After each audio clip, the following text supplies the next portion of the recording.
Hello all, my name is Sierra, and today is my first major video for the channel. I would like to say a thank you for taking the time to watch this video and having a look at the channel in general.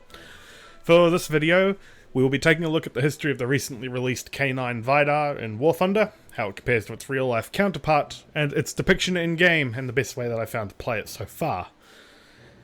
So we begin with the K9 Thunder, a South Korean developed self-propelled howitzer that began its development in 1989 and was first prototyped in 1996.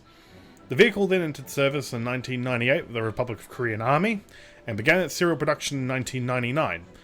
The vehicle is produced by Hanwha Aerospace, formerly known by many names including Hanwha Techwin, Samsung Techwin, with its designing and development being undertaken by the Agency for Defense Development in partnership with the Dongmyung Heavy Industries, Kia Heavy Industries, Pungsan Corporation and Samsung Aerospace Industries, with its development having been undertaken to replace the aging M107 self-propelled guns and the K-55, a licensed copy of the American M109A2 Paladin.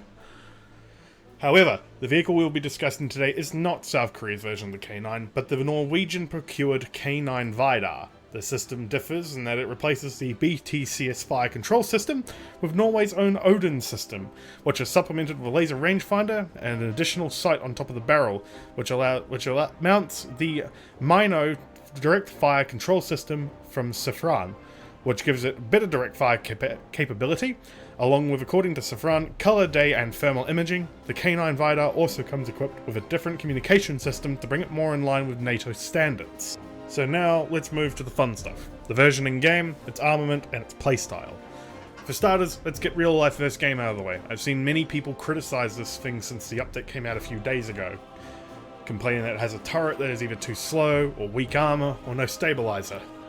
I must say that since this is a self-propelled howitzer, it is not intended for frontline duty like the game pushes it to be. It is meant to be several kilometers behind the line, firing shells at enemy positions, not sitting a few hundred meters from the enemy, though the gun is sight for direct fire that the VIDAR uses does help in its more frontline role in game. And the armor, as well, is mainly rated to stop things such as shrapnel and small arms, though sources I've read state the armor can stop a 14.5mm projectile, so don't go into battle with it expecting to be a mouse. But in saying that, assuming they aren't running APDS or APFSDS spells, you may be able to stand against an autocannon for a short time, as seen in the recent video I posted where a BTR couldn't kill me even though he lit the side of my turret up. The K9 uses a CN98 155mm cannon and also has a roof-mounted M2HB for air defense or killing light targets, though it doesn't have a very high pivot angle, limiting your ability to target aircraft flying higher than a helicopter. However, if given the chance, you can load a proximity fuse shell that, with accurate aiming, can prove to be quite destructive against aircraft.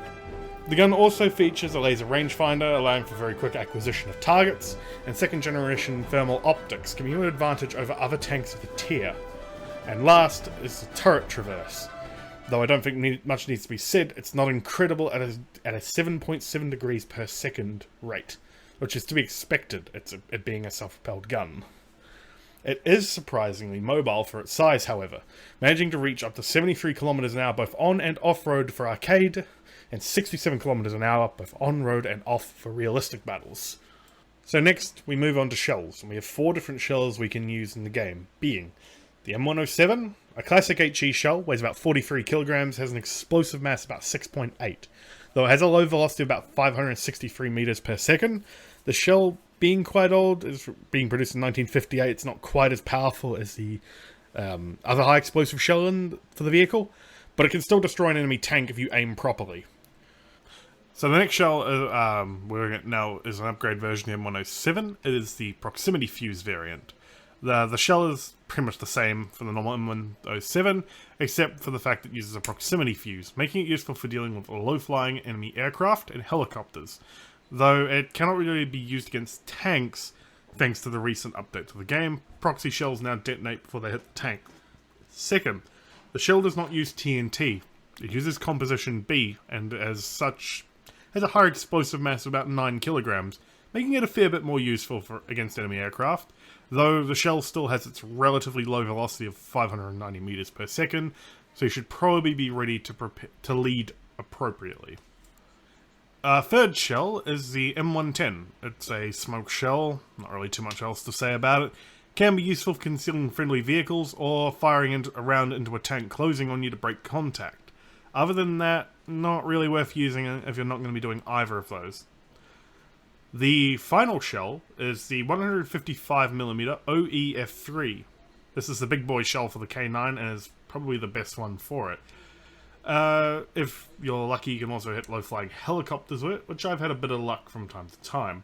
The shell has a mass about 44 kilos, making it a little bit lighter than the M107, and an explosive mass of 9 kilograms, allowing for easier overpressure and swallowing into an enemy tank, though it does use TNT.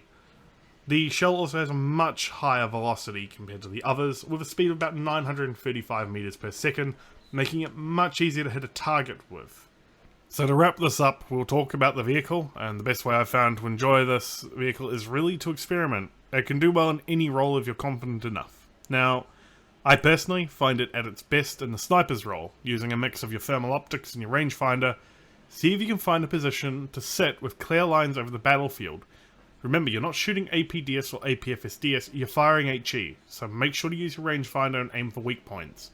The most consistent I've found are in the turret cheeks, or just below those, and try to either overpressure or blow shrapnel into the fighting compartment. If you do happen to find yourself a bit close to an enemy, always aim for a cupola or the barrel. I should also recommend after a kill or two, unless you're in a very hard to kill position, such as entrenched in some rocks, keep moving. Remember, you do not have the armor to take a hit, so avoid being hit to begin with. I would also recommend to take 24 of the OEF3 shells and maybe 6 proximity shells for aircraft. All your ammo is stored in the back of the turret and to the back left and right of the vehicle. Though I haven't had to, there are many ammo racks in the vehicle, so pack what you think you can handle in battle.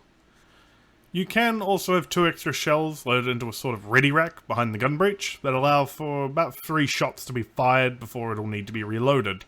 Once you've used all 3, I'd recommend pulling back into cover and reloading them fully. My final conclusion is honestly consider the vehicle. Though pricey on the Gaijin store, it can offer a pretty fun experience, and at 7.7 you'll have one of the most advanced vehicles of the tier. It is something to be patient with using, however. Keep in mind that Gaijin may up-tier this vehicle, as recently it has been performing quite well. And to wrap this all up, I'd like to give a big thank you to my friends and my lovely wife who helped me put together all the sources and write the scripts and all that for this. So if you enjoyed, please do like and subscribe, and hopefully we'll have more of these types of videos coming out soon. That's all. Thank you.